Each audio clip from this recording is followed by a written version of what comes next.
Hello, this is the course about the principles of assembly languages, and today's topic is microprocessor architecture.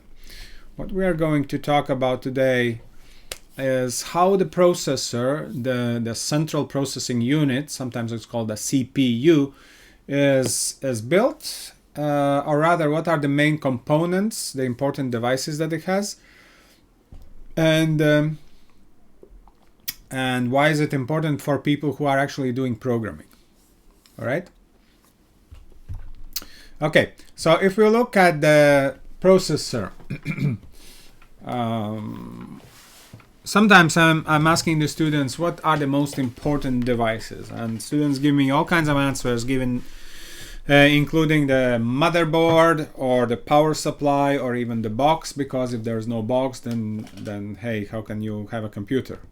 Right? Well, you actually could. A friend of mine was telling me that they had a computer that was called the wall because it was bolted to the wall in a kitchen. So and there was no enclosure. It was still up and running and it was doing fine. But if we really look at the computer, then I would say the most important part of a computer is memory. And the reason being is that memory is kind of in the middle of everything. Sometimes we call it RAM, random access memory.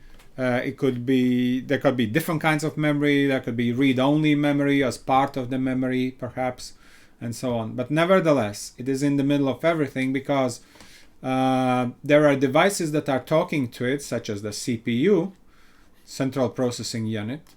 It is reading and writing data to the memory. But there are also all kinds of peripheral devices, including the keyboard.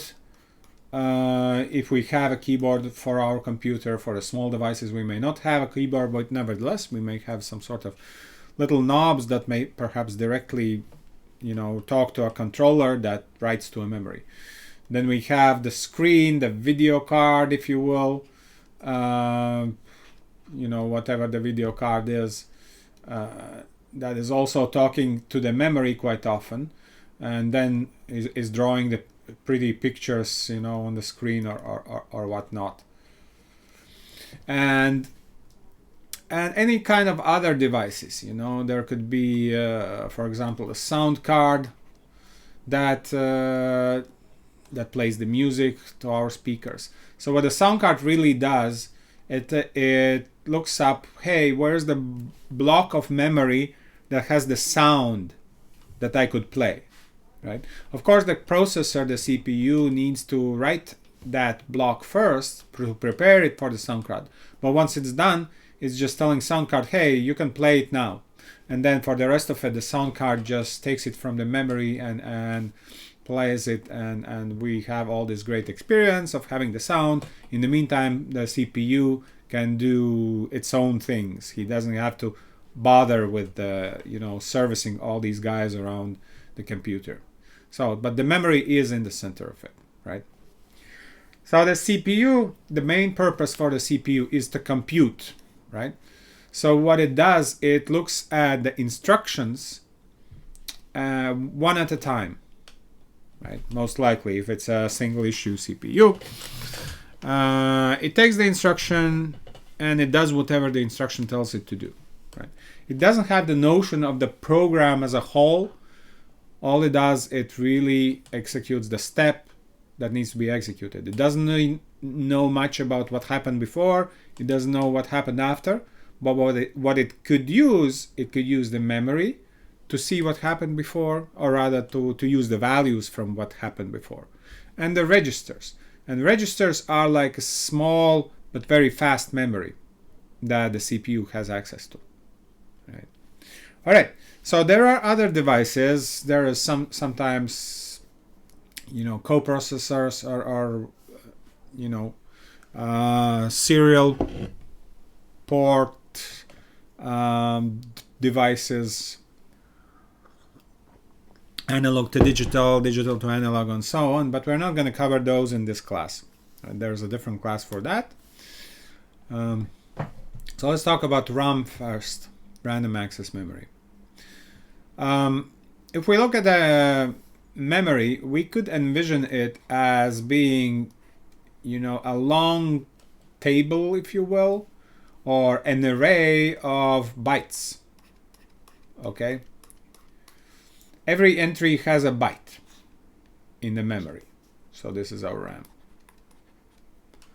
And as such, we can address every byte. So we can say this is the byte number 0, this is the byte number 1, this is the byte number 0, 1, 2, 3, for example, and so on, right? And somewhere at the end, there's going to be the byte number FFFF, if I'm using the hexadecimal for the addressing, which I will mostly do. Because the address itself is also being stored in a register in a computer, and most of the data that's stored in the computer often going to refer to using hexadecimal notation, and that's why we had these 2 lectures before. All right, so every byte has 8 bits. All right, so we have a byte, 8 bits, so that's a byte. And that's the major unit of the memory, right? And we can address. You cannot address less than a byte. You cannot just pick out 1 bit and say, hey, what's the address of this bit? We could get access to that bit if we read the whole byte, and then we can use a mask to access that bit, or some sort of arithmetical operation. But usually we don't do finer access grain than 1 bit. And one reason for that is that, hey, for every piece of information that we access in the memory, we need to reserve certain amount of bits for the address. And if we are adding 8 bits, so that means we need 3, if we would like to address each bit separately, then we would need to add 3 more bits for each address. And that's 3 more bits for every pointer, if you will, that you want to store, which, is not free. Which means that we will have 3 less bits at the end of the address for the, we're gonna be able to address fewer bytes that way. If we are having, for example, if we're talking about address, the address could be 8-bit address, it could be 16-bit, it could be 32 or 64-bit address. So based on each of those values is how much memory can we address if it's bytes. So size of addressable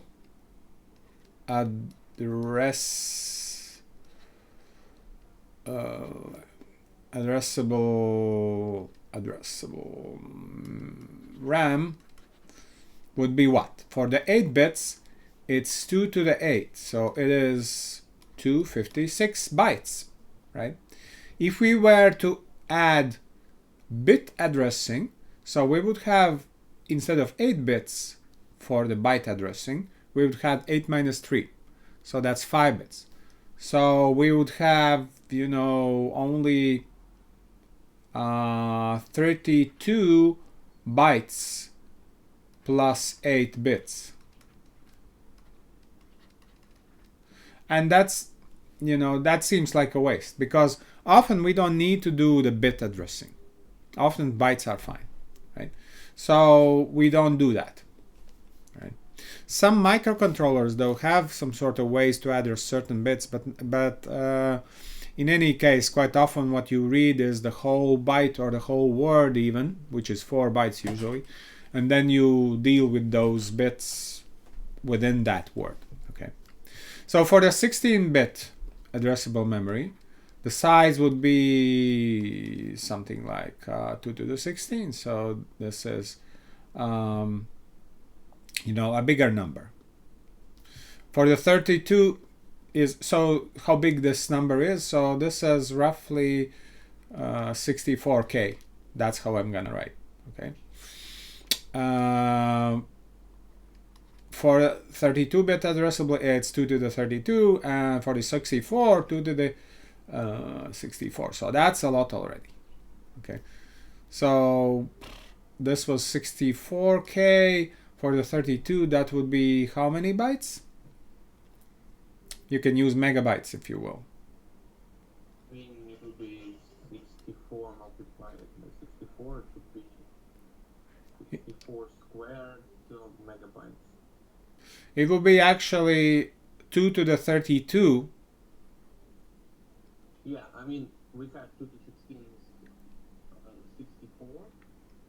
It's like 64K multiplied by 64K. So it would be 64 in power 2 megabytes. Well, so then how much is it? 4? 4 megabytes. Or is it 4 gigabytes? I don't know. Okay, so let's figure it out. So usually 2 to the 10 is 1024. So this is rough. Usually this is called 1K. Okay. Yeah. 2 to the 20 is usually called 1 megabyte. 2 to the 30 is called 1 gigabyte. Is that right? Yeah. Seems like right. So this is going to be actually 4 gigabytes of RAM that we can address, right? And this is even more, right? I'm not even going to write what this is, right? But historically, the computers had, these sizes. Actually, at some point, the computers had 2 to the 20. It had a 20-bit address line, which is about 256K, I believe, right? So these are the limitations of the size, the addressable size, the memory that the computers could access. But as the computers got evolved, as they got designed, and as the technology allowed us for more and more stuff to be put in within the chips, the feature size, the transistor size got smaller. We could fit more transistors on a chip. We could have bigger registers. We could have more memory on the chips. We could address more and more memory, right? And we could write programs that would take advantage of that, right? So in some cases, there are systems that are word addressable rather than byte addressable, and the word usually is 4 bytes. And the lowest address that we could do is 0, pretty much always. We don't do negative addressing, right? Sometimes what we do, and as we will see in assembly language, we could jump by a negative amount. But what that means, that would be a relative jump. That means go from the current location some number of bytes back, or some number of instructions back. All right. Okay, so memory measurements. So this is what we just discussed. All right. So usually it's convenient to use kilobytes, megabytes, gigabytes, terabytes, petabytes, and so on, rather than having a very large number of bytes. Right. And generally, the kilo, mega, giga is often used whenever we multiply something by 1,000, right? Now, in the binary system, we're using multiplication by 1024, meaning 1024. So therefore, these are not the exactly correct names for how kilo is usually used. Otherwise, you could go to the store and ask, okay, I want 1 kilo of strawberries, and they give you 1,000 grams of strawberries, and you're saying, no, I need 1,024 grams of strawberries. And they're going to say, oh, I see, you're a programmer. We don't serve your kind here. So watch out. This is not the exact name. And sometimes when you buy a disk drive, for example, you can see, some marketing tricks, so you use whichever number looks greater, whether it's multiplied by 1024 or multiplied by 1,000. So again, we need to understand that there is this difference. But Anyway, in programming, often when we say kilobyte, we mean 1024 bytes, and so on. All right. So how does the processor and the memory There's a name. interact? Was there a question? Yeah, I just want to say I think there is a name for like power to it's like kibibyte. Kibibytes. You are absolutely correct. Kibibytes Kibibyte, and so on. Right. So you can look that up as well. Kibibytes. All right. So processor and the memory. So there's this processor. And there is memory, so RAM, I'm gonna write it like this, okay? And they need to talk to each other somehow, because what processor wants, it wants to access data from the memory and write data to the memory. So for that, the processor needs to tell what address is the data at, okay? So address. And once it tells the address, after that, it can also tell what is the data that it wants to write.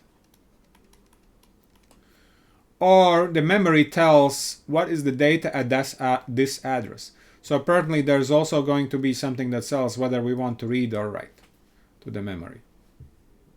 All right. So that's how it is. So why is this important for us today? Because when we program in assembly, we're going to have to provide both of the things, but both the address and the data, or at least the location where to write the data to in the processor. Which register should the data go to? All right. Sometimes you could do some tricks with the addressing. You can do indexing, as you will see when we get to that lecture, when we talk about memory addressing modes and so on. But in general, that's the story here. Now, once again, the address and the addressable space. We did cover this a little bit just a moment ago. But you see, there is this, those funny numbers that are not quite powers of 2 being used. And all this is related to the fact that as time went on, more and more advanced processors and computers got designed, and more space was available for memory and for the registers to hold the address as well. Okay. So generally, Intel 8080, so one of the first commercially successful processors, used only 64K. And even nowadays, you can still buy processors, microcontrollers that have such small amount of memory available. And the reason being is that sometimes we don't need so much memory for simple tasks. If we just want to count, keep track of time, we don't need gigabytes for that, right? Or do some small measurements or some small calculations. So maybe small memory is okay. We don't have to pay extra for this large memory for a small controller. Now moving on, 86 used 20 bits. And the trick was to have two 16-bit registers that were added together, interleaved by 4 bits. So that's how we got to 20-bit addressing. Okay, so this was the, let's say, the CS, and this was the instruction pointer or program counter, as we will see today. The registers.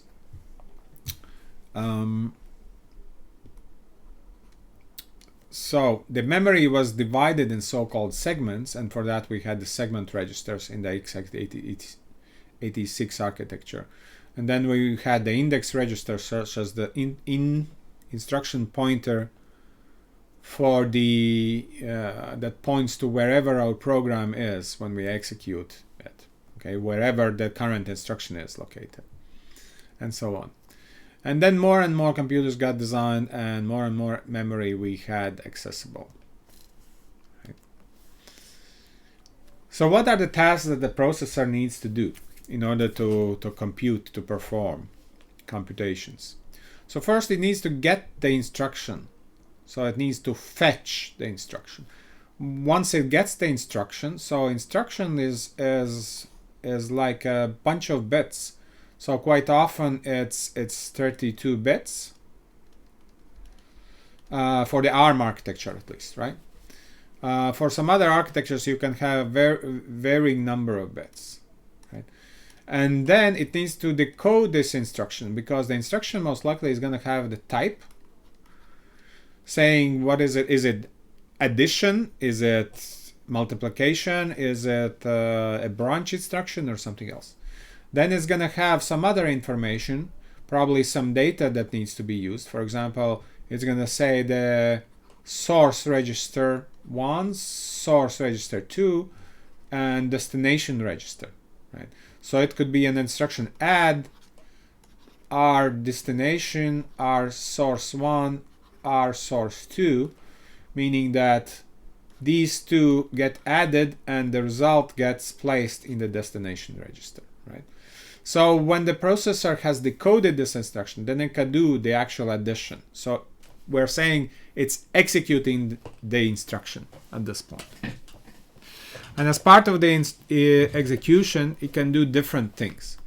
It can move the data within the CPU. So for example, there's even the instruction move R2, R1, meaning that whatever is in R1 is going to get copied to R2. It is a little confusing because moving is actually copying things.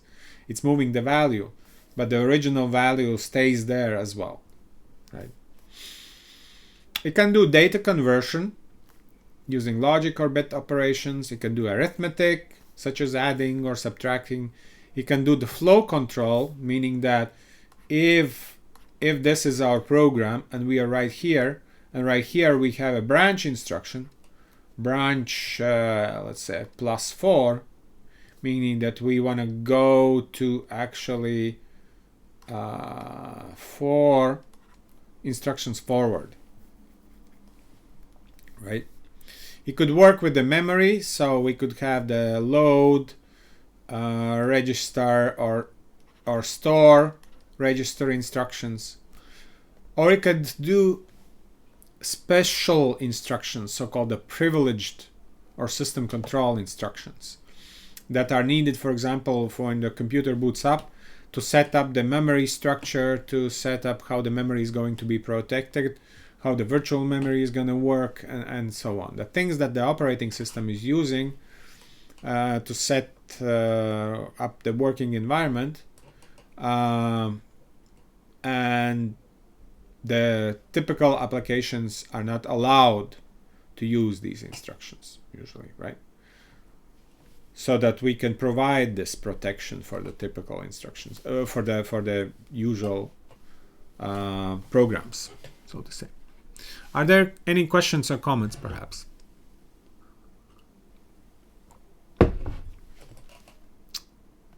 All right, let's move on.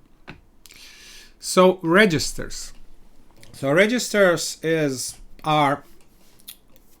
pretty much memory. When we talk about the register, it's a memory.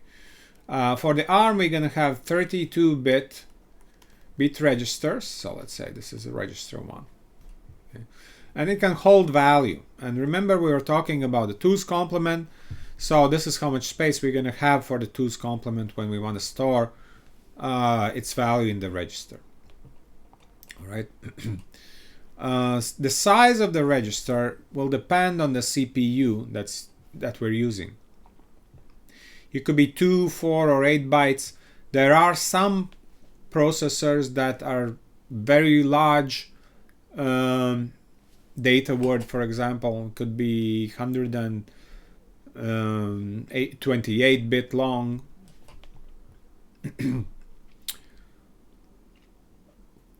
So 8-byte registers, that's actually how many bits? 8 times 8, so it's 64-bit, right? and so on, right? But this is the memory, the local memory for the CPU. We could talk about the memory architecture.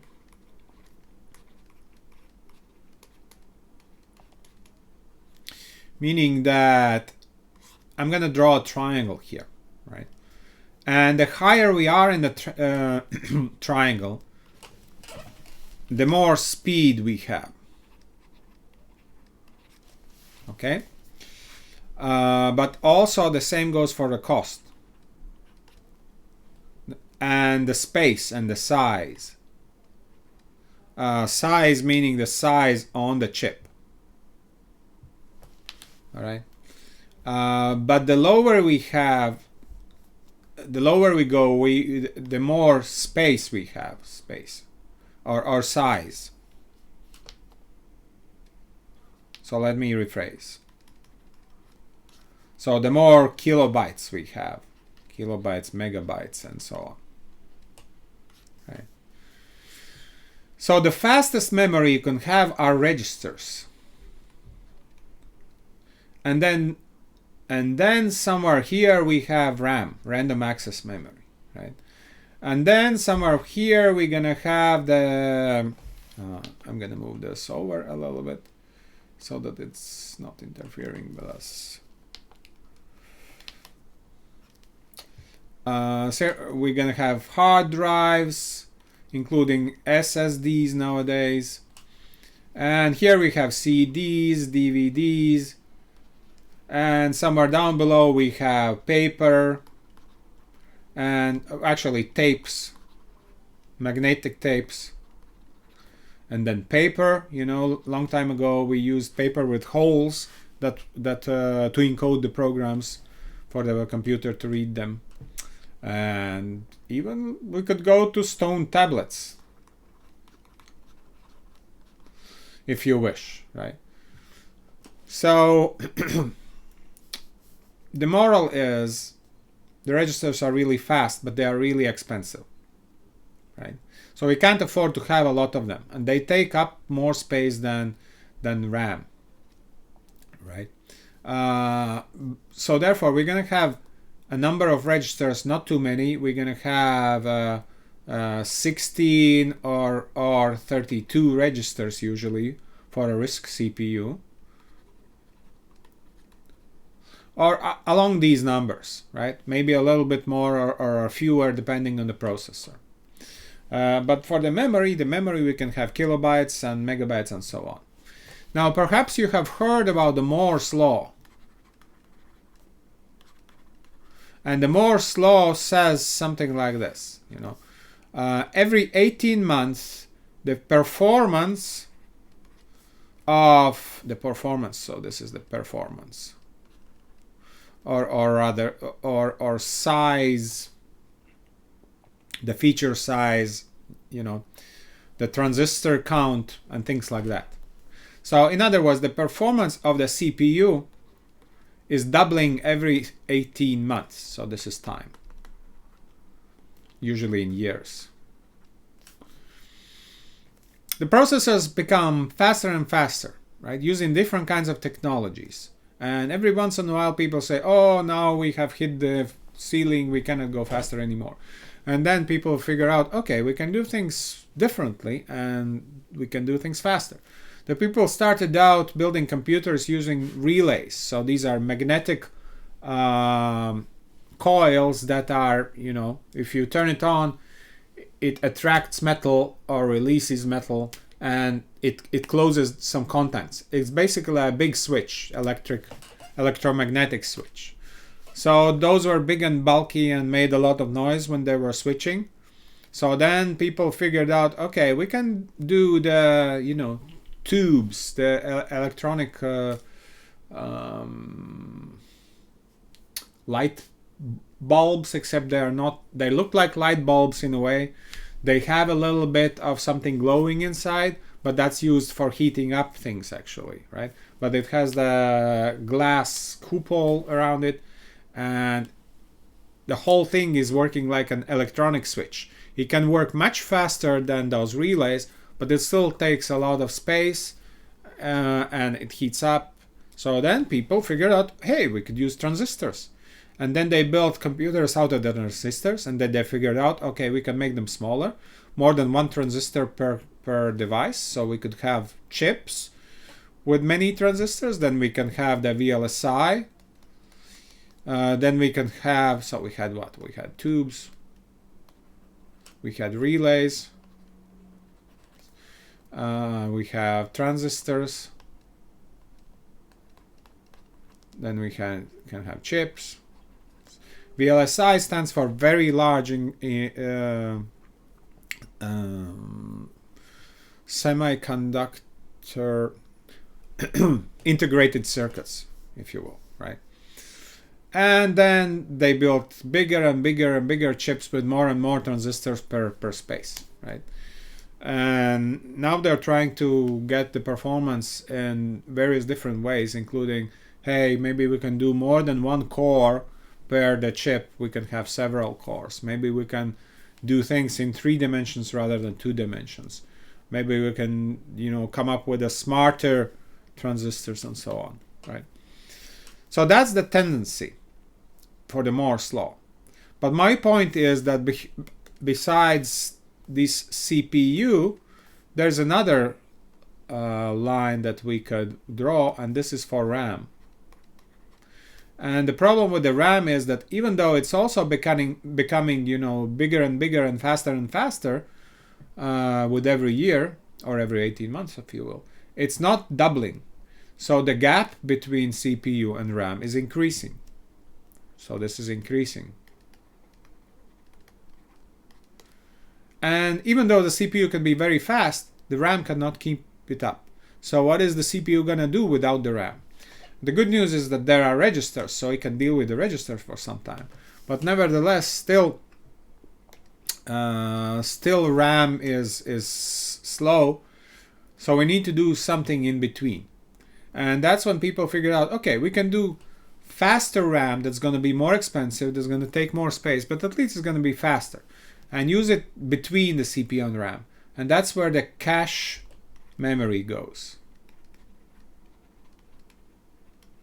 And nowadays we even have several layers of cache memory, L1, L2, and so on. Each of them being a little bit faster, but a little more expensive. Right? And this way, the CPU can work with the registers when it needs to do things very fast. If it needs memory, it can talk to the cache memory. Right? But even though it's cache memory, it's between the RAM and the CPU. We often don't see that from the programmer's perspective, right? We use the instructions to write to the memory. How exactly is it done? That's hidden in the hardware, but it does provide better performance for us. And sometimes even the programmer can take advantage if he knows how the cache memory is working, because then you can squeeze out better performance out of the cache memory. You can have your programs running faster. All right, so registers. So basically the register is a really fast memory for the CPU. What registers can we have? And again, we're going to talk about the ARM registers. Right? So we're going to have all of the registers are going to be kind of like the same, with a few registers that are serving extra functionality, right? And those extra registers are going to be these R13 till R15, right? Let's say we have 16 registers from R0 till R15. All of them are pretty much the same. The 13th is used for pointing to the stack, and the stack is sort of like a data structure that we can use for different purposes, such as passing parameters when we call functions or subroutines. We can place parameters in the stack for storing variables and so on. So this is useful to have a register that always points to where this limit of the stack is, so that we can grab some more memory from the stack and advance this pointer.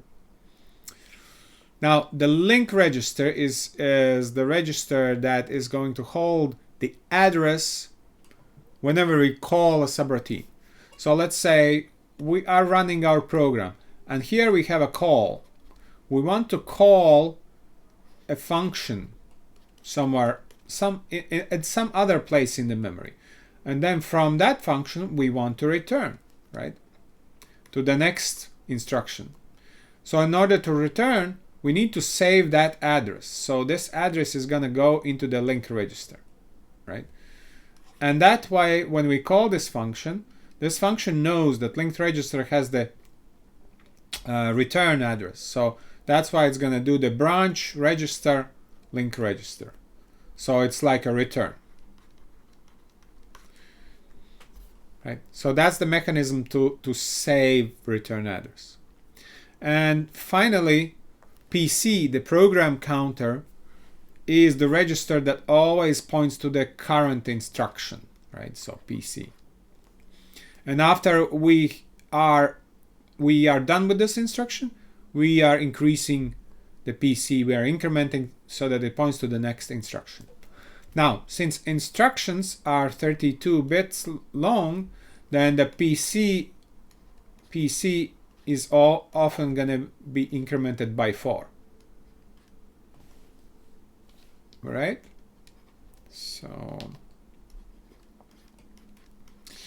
because we need to jump to the next instruction, which is 4 bytes down the road, or 30 bytes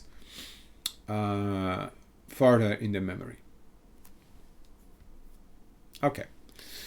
So, there is some talk about the shadowed registers, meaning that some registers have a copy of them available within the CPU, and it's being used by certain modes in the CPU, so that sometimes it's convenient to have another copy of the same register, so that when we run the program and then we need to service an interrupt call, meaning that all of a sudden we need to run another subroutine.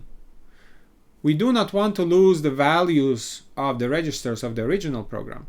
So therefore we could switch over to the shadow registers and use those, right? And do the calculation really fast, service the interrupt, and then switch back to the original program. And this way the switching back and forth is much faster. So that's what the shadow registers are about. And finally, we have the CPSR, current processor status register. So this is the register that holds a lot of flags about what happened recently. And example for the flags could be, did we have an overflow? Did we have a 0 value as the result of calculation? Did we have a carry? Was the result negative? Those are a few of the flags that we're going to be using in this course. But there is more information there as well, right? So that's telling about what the status of the processor actually is. All right, so in ARM we have 32-bit registers. We have about 37 registers, counting all the shadow registers and special purpose registers, right? But essentially, when we look at it from the program perspective, we're gonna have 16 general purpose registers and the CPSR. So the 16 are R0 to R15 and plus CPSR, where the flags are. So these are our registers to go. And once again, some of those registers have names such as the SP, LR, and PC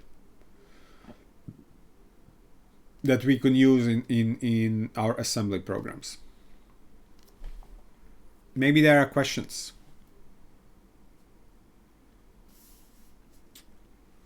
There are no questions, then let's move on. So modes. When we run our computer, it can be in different modes. We can put it in different contexts. So it can have a user mode And if you have taken an operating systems class, then perhaps you have seen the picture where we have the kernel and we have the user mode, right? And we have the apps, the applications are running in the user mode. The operating system is running in the kernel mode. There might be some libraries. And then below we have the hardware, right? So the operating system is usually taking care of the hardware for the apps.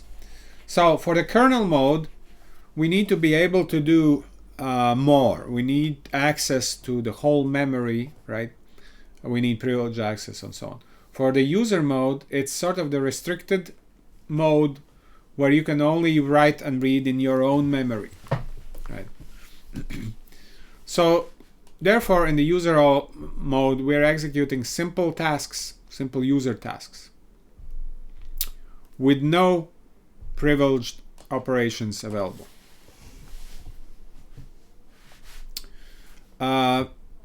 There's the system mode, and another one that's a supervisor mode. So in the system mode, you are running operating system tasks. So in some ways, you may have some extra privileges there, but it's using all the same registers, right? The supervisor modes is the mode that provides, the supervisor calls. Usually the way you can call or ask for the operating system to do anything from the apps is making a SVC, supervisor call. In some processors, you have a special instruction for that, right? System call, sometimes we call that as well. And when we do that, then the mode of the processor switches to the supervisor mode, and it has its own 13 and 14 registers, meaning it has the stack pointer and the link register, so that we don't need to save those in the SVC, and we can serve the user faster. There's abort mode that helps to provide memory protection and to set up the virtual memory. It has its own registers and its own flags. There is this undefined mode that allows us to emulate things, such as the coprocessors that are not there. What is a coprocessor? So a coprocessor could be a processor that can do really fast certain things, such as to figure out what the square root of a number is, or to do some trigonometric functions, or perhaps even matrix multiplication and so on, right? But not all the computers may have this coprocessor available, so therefore we need to do those functions in software.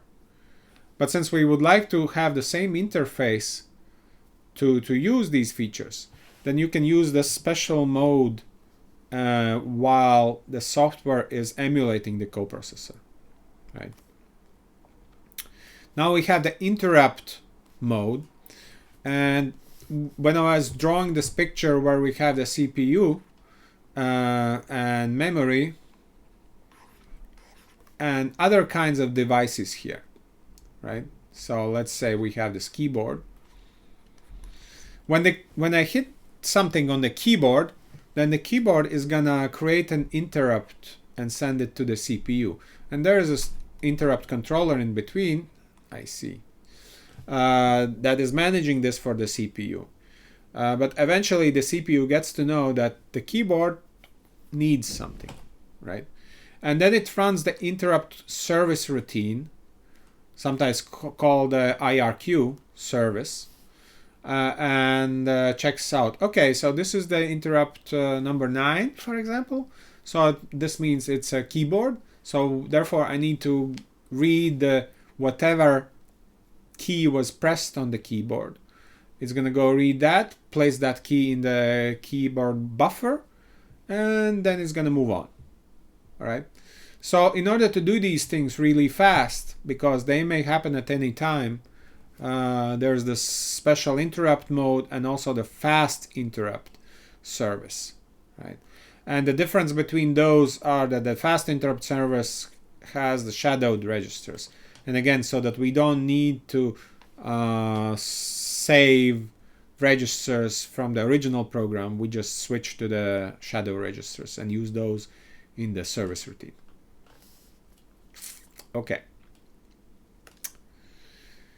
So now it is time to talk about two kinds of architectures for processors. So there is CISC architecture, and when we're talking about x86, that's one of the examples.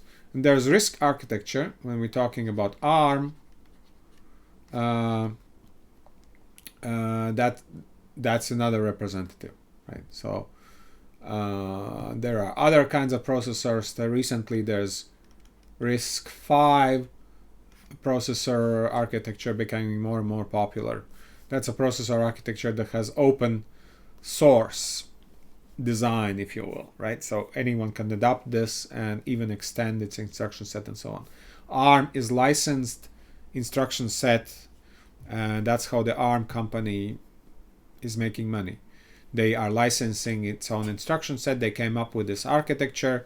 They are not building the ARM chips. They are building the specification for the ARM and for the implementation of it, right? And then they are licensing the specification for other big companies that are actually making the chips, such as Intel or ST Microconductors or so on, right?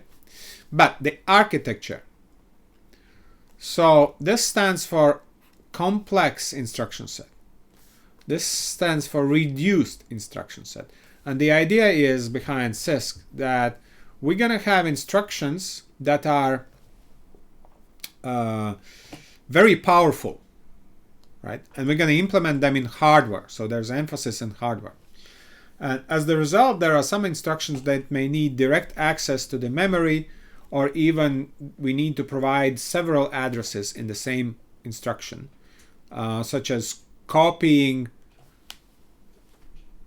a string of bytes from one location to the other location. Or maybe we can multiply two values that are in the memory, right? So the instruction itself may be powerful, but it will take a lot of time to execute it.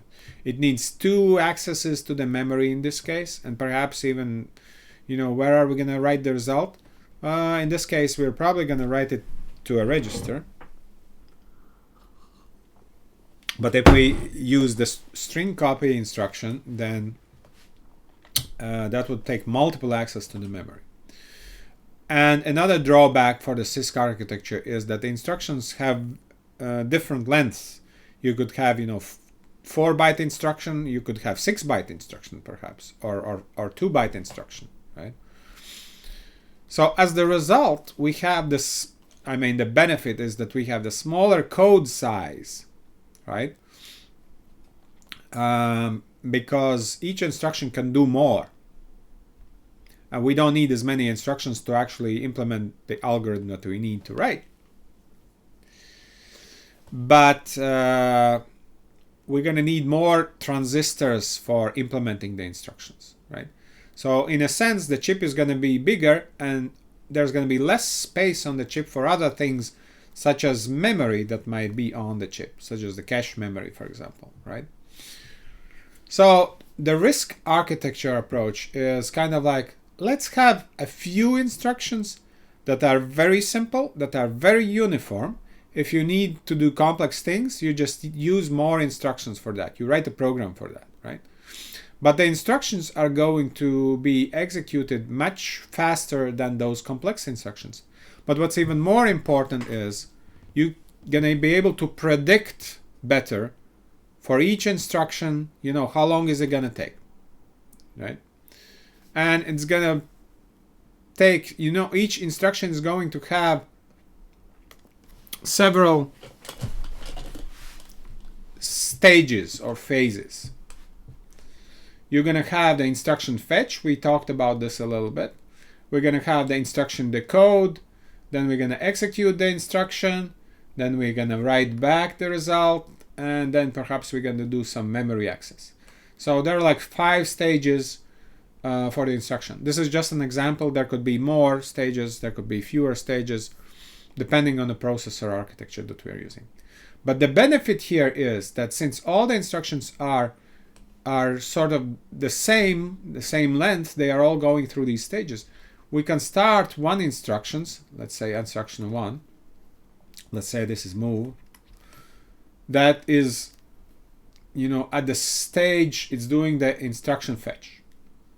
And then after a little while it's doing the instruction decode, but while it's doing instruction decode, we can start the next instruction. So that's, let's say, is another move instruction, right?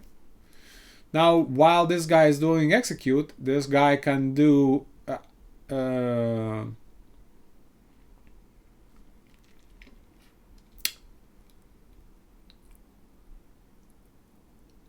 so the time is sort of moving down, okay?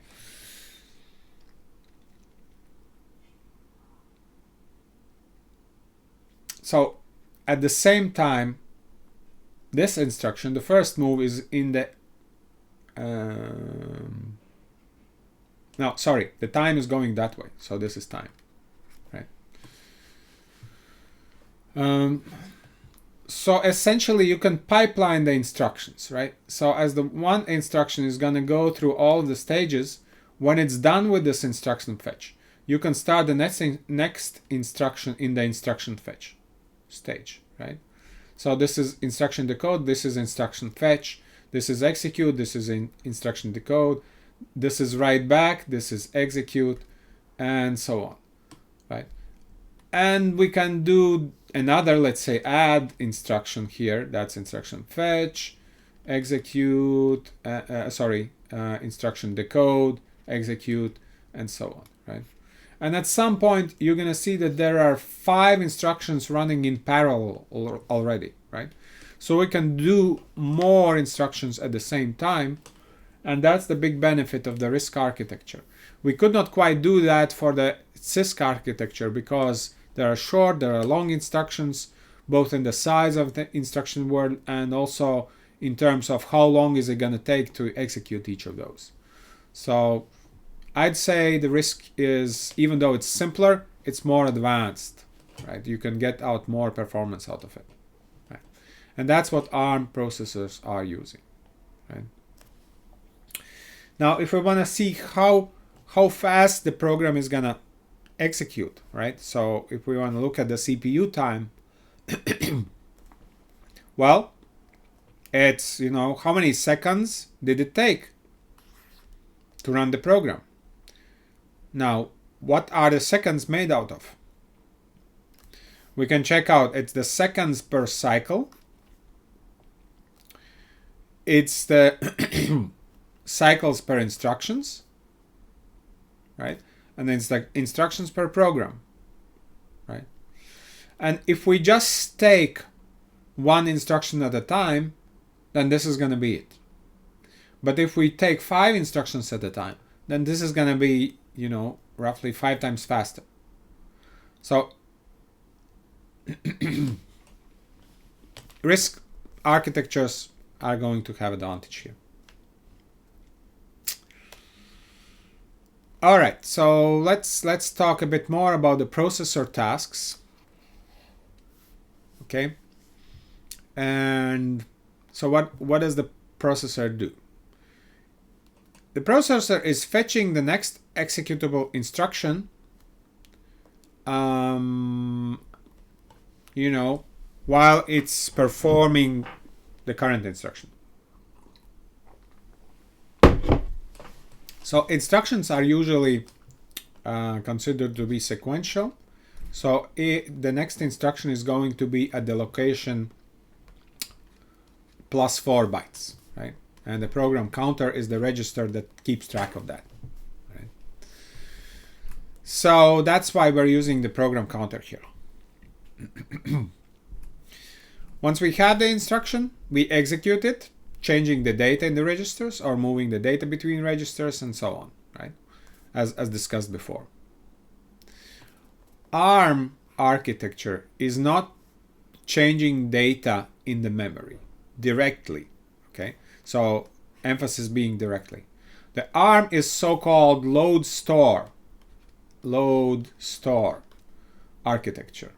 So it has load and store instructions to write data to the memory from the registers and to read from the memory to the registers. But it has no instructions that would add data to memory. If you want to add something to whatever is in the memory, you have to load the memory first, and then you can add between the registers, and then you'll be fine. Okay, so this will help with scheduling the how the instructions are being performed and being able to better predict how the performance of the program is going to be, and therefore, apply certain optimizations. So this is along with the RISC architecture, right? Also, ARM does not use memory to access another location in memory. So it does not have the indirect access, so to say.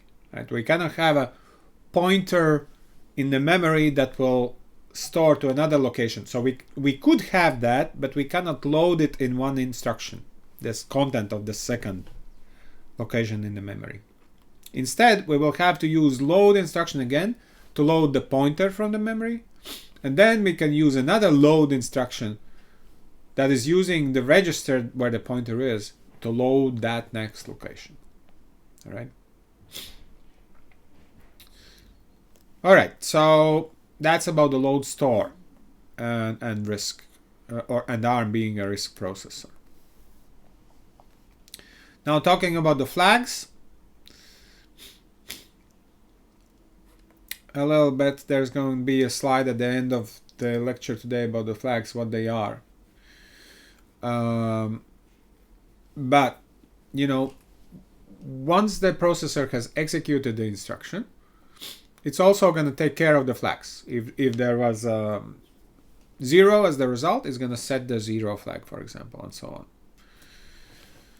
In the meantime, it's also going to increment the PC, the program counter, so that it can point to the next instruction that will need to be run. Now, this is a little bit tricky because for ARM, if we want to read the PC counter, the register directly, it usually points 8 bytes ahead. However, the debugger is usually to show that the PC actually points to the next instruction, not the 8 bytes ahead. Right?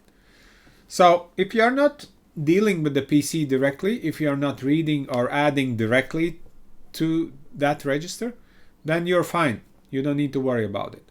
Now, but if you would like to do something directly to the PC, then you need to be aware of this fact. And the reason for that is related to the implementation of the hardware.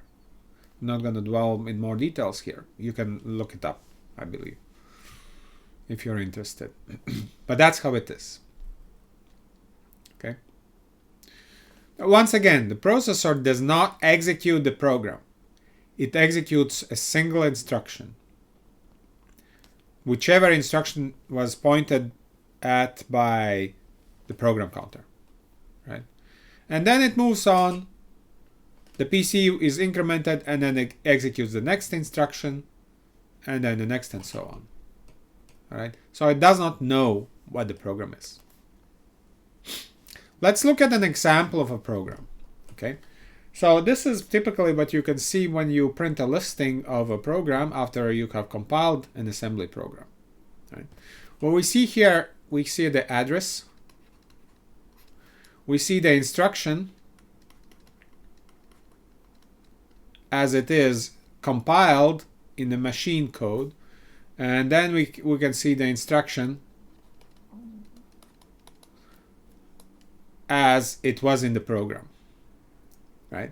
So this is pretty much what we wrote. This is the result of the compiler. Right? So as you can see, we have the 8 bytes here. I'm sorry, 4 bytes. Right? 32 bits. As every instruction has 32 bits in our architecture. And the processor is going to understand these bytes. We're not going to be able to read them right away. I mean, you could learn, but I'm not sure that it's very valuable. Sometimes you may want to look up something here, whether it was compiled correctly or not, but very rare case, you know. We may need to look at the addresses to see whether that's the correct address that we expected it to be here, because sometimes we may want to look up some data at the address or jump to a certain address in the program.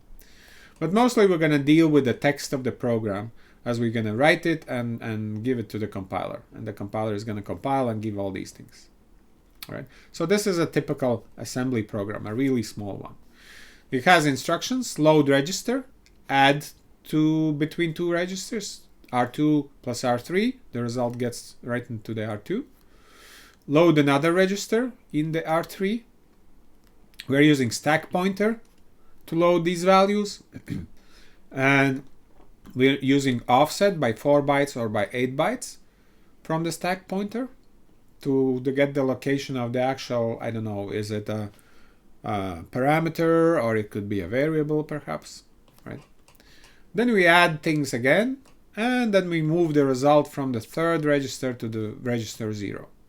That's what the program does in a nutshell. Okay, it's just an example. We don't have to, you know, it's not rocket science here.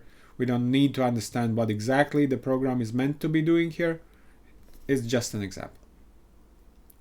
All right, maybe there are questions.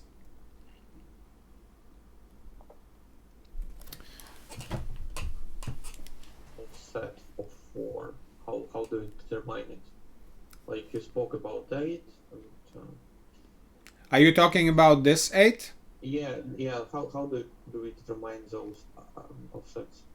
Okay, so what this means is we're gonna take the address SP plus 8 bytes. Okay, so what this means, we have the memory somewhere here, right? And this is going to be the stack, where this is the roof of the stack. And the stack pointer currently is pointing somewhere there. So SP plus 4 means that we actually want to, plus 4 is going to be here. Actually, that's so in this picture I need to tell you that I'm growing from address 0 to address, I don't know, FFFF, some big address.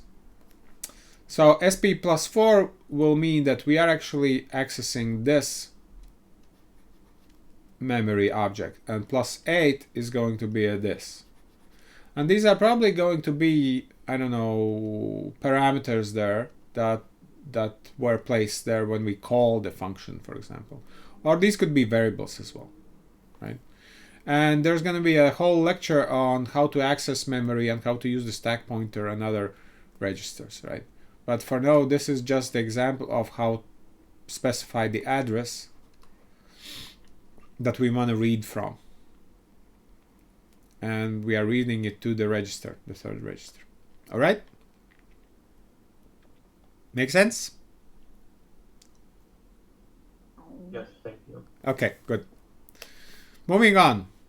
So in conclusion, each ARM instruction is 32 bits long. We mentioned that a couple of times already, right? The instructions are executed in the order that they are in the memory, right? So the program is being run sequentially, is being executed sequentially. Unless it is a control flow instruction. So sometimes we have some instructions such as branch and or jump, where we explicitly want to tell, hey, we want to jump to a different location in the memory for the next instruction. We want to call a function that's somewhere else, or we just, it's a loop and we need to jump back in the code to do the next iteration. Now, the functionality of the program, of course, depends on this order of instructions. The higher level languages may be written so that the order might not be that important. It really depends on the language, right? For the C, the way you write the commands, they're also going to be written executed in that in that order. However, if you're talking about Prolog, for example, then you are writing rules there, and the order does not really matter that much, because whichever rule applies is going to be applied. And a little bit about makefiles is a similar thing, as we will find out pretty soon. But usually it's all sequential. If you are, let's say, accidentally sending the processor for the next instruction to a data region, watch out. Right? It's probably done by a mistake. I can think of very few reasons why you would do that. Usually you keep the program text, so-called text, in the text segment, and then you have a data segment where you keep the data for your program. So this is where you're going to have the instructions. This is where you're going to have your data 1, 2, 7, 34, hello, and so on. Okay, things like that. Now, what if you all of a sudden are pointing your PC there? Well, that's a big asking for disaster, because the processor, it doesn't know about the program. If you're giving it the next instruction from here, it's going to say, oh, that's an instruction. It has the code 1, 2. So let me try to run it. Let me try to decode it and run it. And most likely it's going to, if it just sees that this is an invalid code for instruction, that's good news for you. Then the program is going to crash. But it may actually consider, oh, this is a perfectly fine instruction. Let me try to execute it. And it may mess up your memory. It may jump to a random place in the memory. It may do all kinds of bad things. So don't do that, right? Don't assign anything, invalid to the program counter. Don't jump to an address that is in the data segment. That's a big no-no, right? Beware. Okay, so I'm going to talk a little bit about the x86 architecture, which is not the ARM architecture, so versus ARM. x86 has registers that are very specialized, right? So every register has its own specific function. Sometimes you can interchange them, but sometimes you cannot. For example, you have the segment registers, segment regs,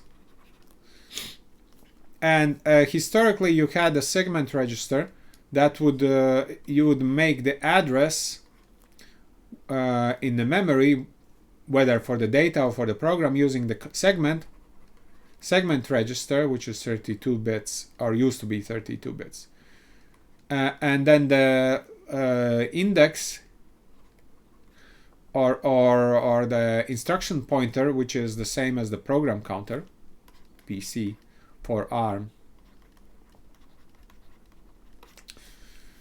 And then you add them up, and that's how you get the 20-bit addressable space. So that was for the AT86 processor, right? For the later processors, we figured out, oh, this is not good. We can actually make larger registers. We can make 64-bit registers. We can actually, get to more memory in different ways.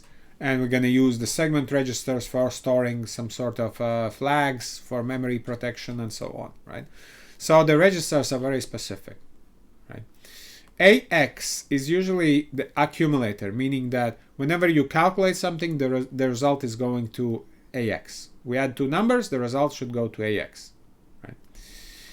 BX is a base register,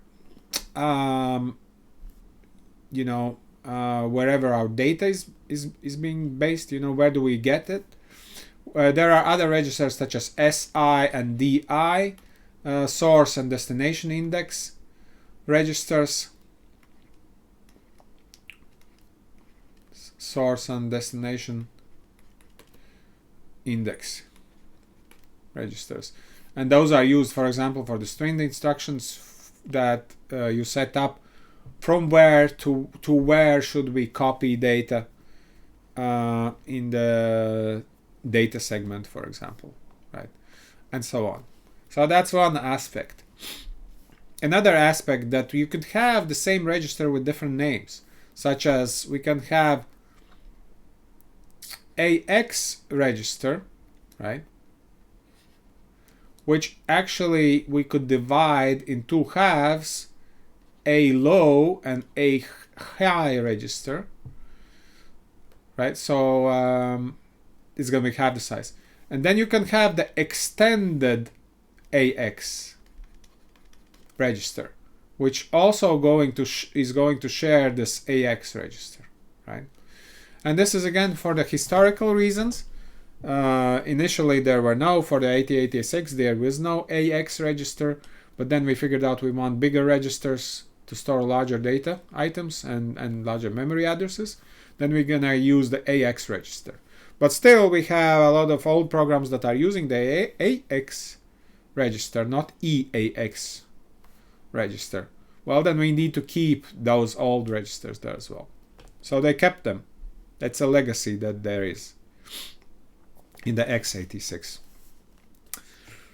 All right.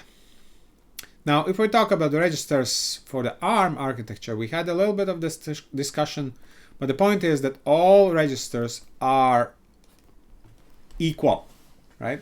If you can add using registers, you can use any two registers. You can write result of the add in any of the registers, right? No difference. There are a little bit special registers, remember? So this is the stack pointer, what was the link register, and this was the program counter, right? And the flags register, that's a separate one, so that's a little bit special anyway, right? But other than that, they are the same. The value of the CPSR is going to be changed, sort of automatically. The processor is going to touch various flags on it based on how the other instructions performed, right? If we had negative result, then the negative flag is going to be set there. And R12 is another sort of special register. It's not special, but we can use the FP name for it, meaning the frame pointer. And debuggers may use that. Sometimes we can use this as a starting point for the data memory or a buffer somewhere, right? But other than that, everyone is the same. In principle, if you're using R12 or above, be careful, because these registers may be used for some specific purposes. All the registers below, you can use them any way you want, pretty much, right? All right, and the assembly provides us the aliases, the synonyms for some of the registers, for the program counter, link register, stack pointer, and the frame pointer, just for our convenience. So it turns out there are more registers in the processor, or at least some processors, right? So there could be the floating point registers. So the floating point is another way how to represent data and hardware. But usually this is when we talk about numbers such as, 1, 2, 3, 4 times 2 to the power of 5, 6. Okay, so this is a really large number, but we can encode it using, 1, 2, 3, 4 goes in here, and 56 goes in here. And the whole thing is going to be called a floating point register. This is not a frame pointer, this is the floating point register. The floating point arithmetic needs special hardware because we need to take into account for this exponential part. For example, before we add two numbers, we need to make sure that this exponential part is the same for them. So therefore, they have their own registers, they have their own hardware, and not all the processors have them implemented. We're not going to talk much about those in this course, but let's be aware that there are such registers. We did talk about coprocessors a little bit. So this could be for trigonometric functions, for example, for sinus, cosine computations. These coprocessors could have their own registers, and there is a special mode to access these registers, right? And there could be registers outside the CPU kernel, and you could access them as if they are the coprocessor registers. And sometimes you can also have memory mapped registers, meaning that you have memory, and somewhere there's this region where you can have memory mapped registers. And these registers usually are related to certain hardware, certain other devices other than the processor. And just for the convenience, if they are mapped that way, you can write and read from that hardware as if you are dealing with the memory. There are no specific instructions used for that, right? In some assembly, you may have in and out instructions that would write to certain hardware, certain registers.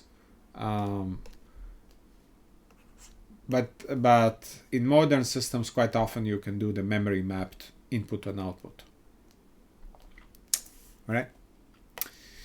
Finally, here's the flags register. So these are the 4 flags that we are going to be using in this course, and they are the negative flag, meaning that the result was negative, the 0 flag, so the result was 0 last time we did something.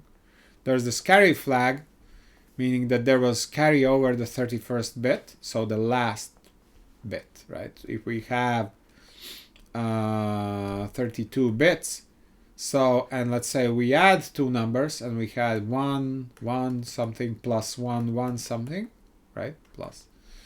Then the result is going to be, I'm gonna do 0 here, just for the simplicity. 0 plus 0 is 0, 1 plus 1 is also 0, but we also have carry, right? So this is 1 plus 1 is 10 actually, right? So this is this 1 that comes here. That's the carry bit. And in order to have it, not to lose it, we have this carry bit here in the flags register. And finally, there's overflow. The result did not fit in the register. So I had a little bit of a discussion about 2's complement versus carry and overflow. So if we have a carry, it does not mean that the result does not fit. For example, if we have -1 plus -1, so -1 is all ones, and then the result is going to be 0, 1, 1, 1, 1, 1, 1, and also the carry 1, right? So this is the carry. So in this case, there is this carry bit, but there is no overflow for 2's complement. Because this is equal to -2, which is perfectly fine number. It fits in the register, even though there's carry. So that's why there are 2 different flags, carry and overflow, for us to use. Okay. So there's going to be more discussion about this, about these flags. There are going to be a lot of instructions that are taking advantage of those flags, also that are setting these flags. And that's the topic for another lecture. But today, I believe I have done my talking here. Thank you all for listening in. And if there are questions, I'm gonna answer them momentarily. Otherwise, thank you all and see you next time. Bye.